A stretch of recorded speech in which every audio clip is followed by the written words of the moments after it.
IPL 2025 में KKR बनाएगी नया कप्तान। 4 खिलाड़ियों में से किसी एक धुरंधर को मिल सकती है कमान। यह केकेआर है।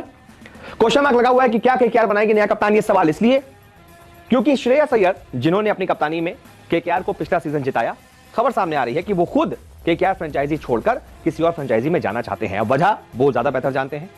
लेकिन अगर ऐसा होता है, क्योंकि इनके साथ ना गौतम गंभीर है, अब ना अभिषेक नायर है, जिस तिकड़ी के साथ मिलकर इन्होंने अपनी टीम को चैंपियन बनाया वो है नहीं, तो ना वैसा माहौल है ना वैसी चीजें हैं, तो खिलाड़ी सोचता है कि मैं कहीं और जाता हूं जहां से मैं हमेशा से खेलना चाहता था।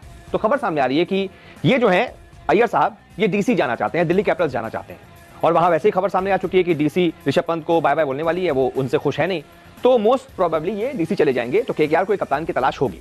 अब ऐसे में केकेआर किस पर दांव खेल सकता है, किसको डील दे सकता है, किसको कप्तान बना सकता है, इस पर बात कर लेते हैं। ऑप्शंस क्या क्या हैं। सबसे आगे रेस में पहला नाम है सूर्य कुमार यादव।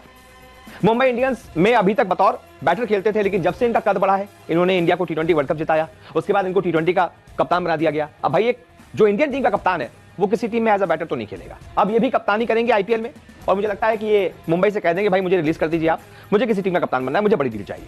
तो केकेआर इनके पीछे दौड़ेगी, लड़ाई करेगी, इनको डील देगी। 20 करोड़ ले लीजिए, 25 करोड़ ले लीजिए, आप हमारे पास आ जाइए, आप कप्तान बन जाइए। और मुझे लगता है कि सूर्या इस बारे में, इस ऑफर के बारे में सोचेंगे, क्योंकि ये बहुत अच्छा ऑफर है। केकेआर एक तरीके से तीसरी सबसे ज्यादा सक्सेसफुल फ्रेंचाइजी है आईपीएल की। 5-5 टाइटल मुंबई और सीएसके ने जीते हैं। फिर उसके बाद आ जाती है केकेआर 3 टाइटल के साथ। तो मुझे लगता है कि केकेआर में पहले भी रह चुके हैं सूर्या, जब गंभीर वाला दौर था वहीं से इनकी शुरुआत हुई थी, तो घर वापसी ये कर सकते हैं। लेकिन अगर मान लीजिए सूर्या नहीं, तो फिर दूसरा ऑप्शन क्या है? दूसरा ऑप्शन है रोहित शर्मा। मुंबई में इनका अपमान हुआ, हार्दिक पांड्या को कप्तान बना दिया गया। अब ये मुझे लगता है कि मौका अब है कि अब उस अपमान का बदला लेंगे। वैसे भी लिमिटेड ऑप्शंस होंगे मुंबई के पास, मुझे लगता नहीं है कि रोहित शर्मा रिटेन होंगे। और अगर ऐसा होता है, रोहित शर्मा फ्री हो जाते हैं, ऑप्शन में जाते हैं, तो केकेआर इनके पीछे दाव लगा सकती है कि भाई आप हमारे पास आ जाइए, इतने सक्सेसफुल आप कैप्टन रहे हैं, हम आपको कैप्टन बनाएंगे, आप हमारी टीम को भी फिर चैंपियन बनाएंगे। तो दूसरा ऑप्शन है रोहित शर्मा। अगर सूर्या नहीं बन पाए तो फिर रोहित शर्मा के पीछे केकेआर भागेगी। लेकिन मान लीजिए रोहित शर्मा भी नहीं, तो फिर तीसरा ऑप्शन कौन? रोहित नहीं, तो फिर तीसरा ऑप्शन केएल राहुल।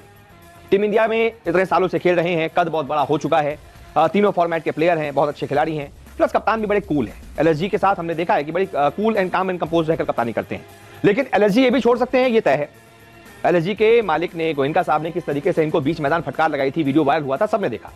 तो खबर सामने आ रही है, बिल्कुल ये रहना नहीं चाहते हैं, एलएसजी छोड़ेंगे। और एलएसजी छोड़ेंगे तो जाहिर सी बात है ऑक्शन टेबल पर जाएंगे। फिर हो सकता है केकेआर इनके पीछे एकदम दौड़ जाएगी, भाई आप हमारी टीम में आ जाइए, इनको खरीदे और फिर इनसे कभी आप कप्तान बन जाइए। लेकिन अगर केएल राहुल में नहीं बनते हैं, तो फिर ऑप्शन क्या है? चौथा ऑप्शन मैं आपको बताता हूं। फिर चौथा ऑप्शन है ऋषभ पंत। श्रेयस अय्यर डीसी चले जाएं और ऋषभ पंत डीसी से केकेआर आ जाएं, इसके पूरे आसार हैं। हालांकि कहा यह जा रहा है कि ऋषभ पंत सीएसके जाना चाहते हैं, तैयारियां वहां हो चुकी हैं, बातचीत हो चुकी है, और डीसी से रिलीज किए जाएंगे तो सीएसके इनके पीछे दौड़ेगी। लेकिन मान लीजिए भाई पैसा सीएसके के पास कम रहा, केकेआर के पास ज्यादा रहा, केकेआर ने इनको खरीद लिया, तो फिर केकेआर इनको कप्तान बना सकती है। ये वो 4 ऑप्शन है केकेआर के पास, जो अभी चल रही है बातचीत जिन पर।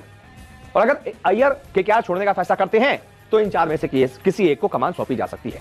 अब ऐसे में आप एज अ केकेआर फैन बताइए कि आप इनमें से किसको केकेआर के अगले कप्तान के तौर पर देखना चाहते हैं। जो भी आपकी राय हो कमेंट करके बताइए। इस वीडियो को देखने के लिए बहुत बहुत शुक्रिया।